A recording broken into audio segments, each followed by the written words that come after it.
आइए आज सीखते हैं कलर शेडिंग करना। कलर शेडिंग के बारे में आप देखिए कि जनरली हम एक सॉलिड कलर जब डालते हैं तो वो ऐसा नज़र आता है।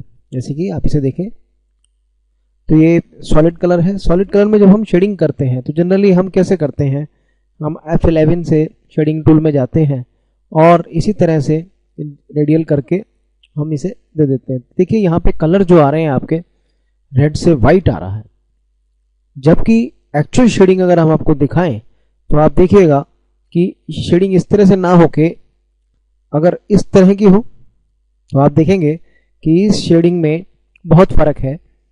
जहां इसमें रंगों का कोई तालमेल नहीं है, यहाँ लगता है कि आप ये कहेंगे कि हाँ रेड बॉल है। तो इस रेड बॉल में जो रंगों की कास्ट है कैसे डेवलप हुई, ये बेसिकली रेड है जिसे हम मिड टोन कहेंगे। और जहां पे सबसे तेज लाइट, जब लाइट पड़ती है तो उसका एक रिफ्लेक्शन क्रिएट होता है, तो ये लाइट जो है हाईलाइट एरिया कहलाता है।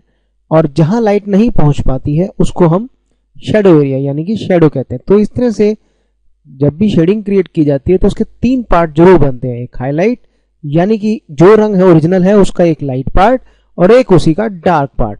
तो इस तरह से हम शेडिंग जब क्रिएट करेंगे तो आप देखेंगे एक से एक नई चीजें हम बना सकते हैं। जैसे कि आप ये देखिए कि शेडिंग करने से कितनी अच्छी चीजें आप इसमें बना सकते हैं। ये सारी चीजें कोरलड्रा में बनाई गई हैं। हेलो फ्रेंड्स, आइए सीखते हैं शेडिंग को। शेडिंग करना बड़ा आसान है। देखिए कैसे कैसे हम शेडिंग से भी इतनी रियलिस्टिक चीजें बना सकते हैं। तो उसके लिए हमें समझना है बस सिंपल कि सॉलिड कलर, जब भी हम कोई कलर डालते हैं, जैसे इसमें रेड डाला तो उसके दो पार्ट और होते हैं। नॉर्मली जो रंग होता है उसे बोलते हैं मिड टोन, लेकिन जब उस पर जहां लाइट पड़ती है उसको हाईलाइट एरिया बोलते हैं, और जहां पे लाइट नहीं पहुंच पाती वो थोड़ा डार्क होता है उसे शेडो एरिया बोलते हैं। तो इसी को ध्यान में रखते हुए जब हम कोई भी शेडिंग करते हैं तो हमारी शेडिंग बिल्कुल नेचुरल बन सकती है। तो उसके लिए आइए ये पेन बना के दिखाते हैं आपको।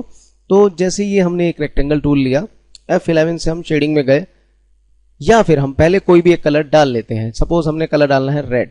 ये रेड कलर सॉलिड हो गया। इस सॉलिड कलर को हम शेडिंग में कन्वर्ट करना चाहते हैं तो F11 कीजिएगा।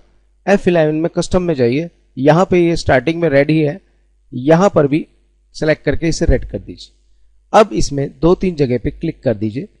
ये सारे पॉइंट रेड कलर के ही बने हैं। लेकिन अब हम क्या करेंगे, इसको सेलेक्ट कीजिएगा, अदर्स में जाइएगा। अदर्स में मॉडल्स, ये देखिए मॉडल्स जब आएगा तो आपको ये इस तरह की पैलेट नजर आएगी। इसमें इस वक्त ये कलर सेलेक्टेड है। अब मुझे इसका डार्क शेड चाहिए तो ये रहा डार्क शेड। ये देखिए ये ओल्ड कलर था और ये हमारा न्यू कलर आ गया। ओके, शेडिंग क्रिएट हो गई। इसको सेलेक्ट किया, अदर्स में गए, इसी का लाइट वर्जन ले लीजिए। ओके, इसमें गए, अदर्स में गए और इसका थोड़ा सा डार्क कलर ले लीजिए। ओके, और यहां पे आके फिर से हम और डार्क कलर ले लेते हैं जैसे पहले लिया था। मॉडल्स में जाइए और मॉडल्स में इसी का डार्क कलर। सारे कलर हमें रेडीमेड ही मिलते हैं, हमें कुछ अलग से करने की जरूरत नहीं पड़ती। ये देखिए इसको थोड़ा और लाइट करना है। जैसे हम यहां देख रहे हैं कि थोड़ी ब्राइटनेस कम आ रही है, तो लाइट बढ़ाने के लिए इसको थोड़ा सा और लाइट वर्जन ले लीजिए। ओके, ये देखिए ओके करने के बाद देखिए आपका ये शेडिंग तैयार हो गया। अब इसी को प्लस कीजिएगा, डुप्लीकेट कीजिएगा। सिल्वर कलर बनाना है तो कोई भी ग्रे कलर या व्हाइट कलर इसमें फिल कर दीजिएगा। F11, यहां व्हाइट, यहां भी व्हाइट। अब बीच में दो तीन बार क्लिक कर दीजिएगा। ये थोड़ा सा इसका लाइट वर्जन और इसी के साथ ही थोड़ा सा इसका और डार्क वर्जन। यहां पे लिटिल बिट लाइट वर्जन, ऐसे ही यहां पे भी हल्का सा लाइट। ओके, देखिए सिल्वर इफेक्ट क्रिएट हो गया। अब हम इसी को प्लस करते हैं, शिफ्ट के साथ B करते हैं तो ये सिल्वर कलर हमारा तैयार। प्लस कंट्रोल से नीचे करके लाते हैं तो ये हमारा पेन का बॉटम एरिया तैयार हो गया।